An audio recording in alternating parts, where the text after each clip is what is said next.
King in Black number 5 was published a few days ago with this impressive cover by Ryan Stigman, presenting the final chapter of this 5 issues run, which in my opinion is easily among Donny Cates' best stories nowadays.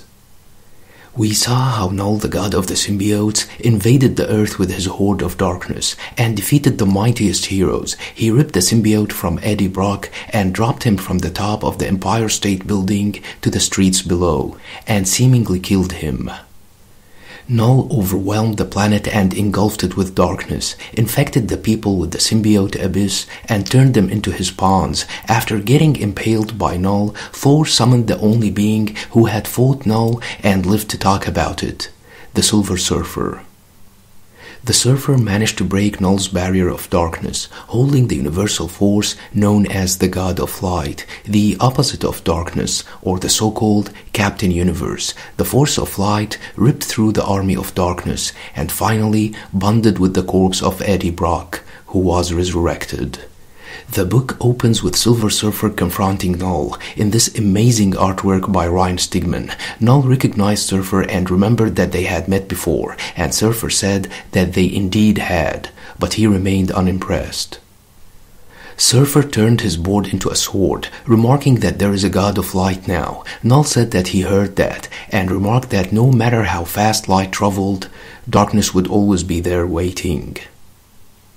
Forming his necrosword, Null said that Surfer would die a noble death. Surfer said perhaps, but he won't face it alone. With that, the Avengers rushed to join Surfer in the final showdown, when the unexpected happened. Eddie Brock, aka Venom, or Captain Universe, landed in the battlefield after had bonded with the God of Light. With his eyes glowing, Venom said that they would take it from there. Null sneered that the God of Light had chosen a host that Null had killed before. Venom, however, did the impossible and summoned both Thor's hammer and the Surfer's board, remarking that Null killed him once, but he did not know him. Null fought Venom, and not Eddie Brock. With that, Venom used the power of light and merged Mjolnir with the Surfer's board, making a huge axe out of them. He attacked Null, who summoned his symbiote dragons and threw them in Venom's way, but Venom just ripped them apart. Null then tried to hit Venom with the necrosword, but Venom caught the sword and destroyed it. He then gripped Null from the neck and knocked him down. He was about to deliver the final blow when Null activated the symbiote-controlled Celestial. Evading the Celestial's blast, Venom decapitated him and put him down. He then went back to Null and gripped him from the neck, saying that he remembers the pain and the agony when Null ripped his symbiote and dropped him to his death.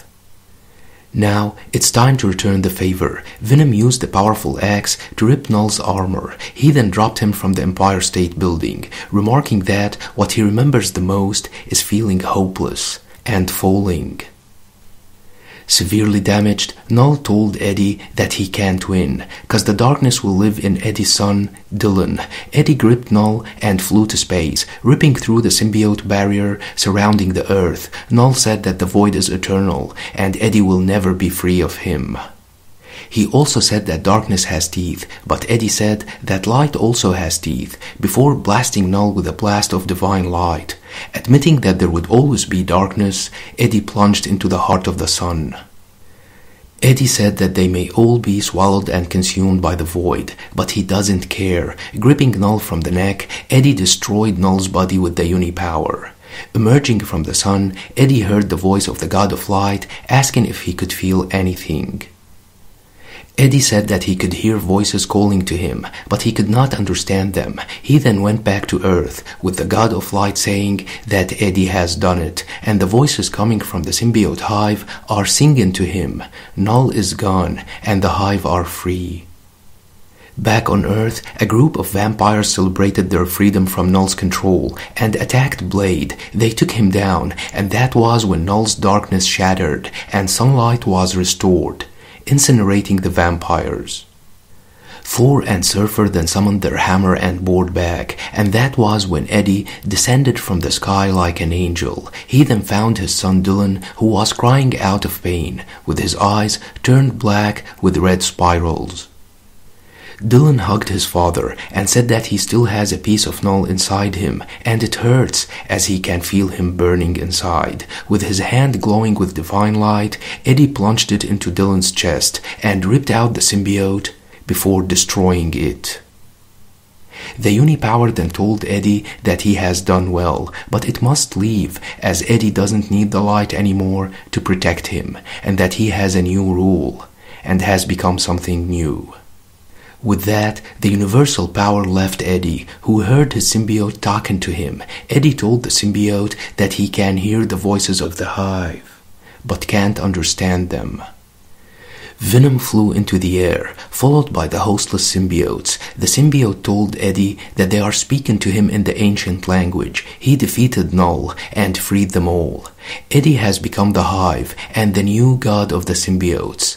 He has become the King in Black. This has to be one of the most satisfying finales that I've read in a while. I thought that Dylan would play the major role in defeating Null, but it was Eddie who destroyed the God of Darkness after bonding with the power of light. A great plot by Donny Cates and amazing artwork by Ryan Stigman. Moreover, the idea of having Mjolnir merging with the Surfer's board was truly brilliant. Venom needed a very powerful weapon to defeat Null, and with an axe made of Mjolnir and the power cosmic, with the power of light added to them, Null had no chance.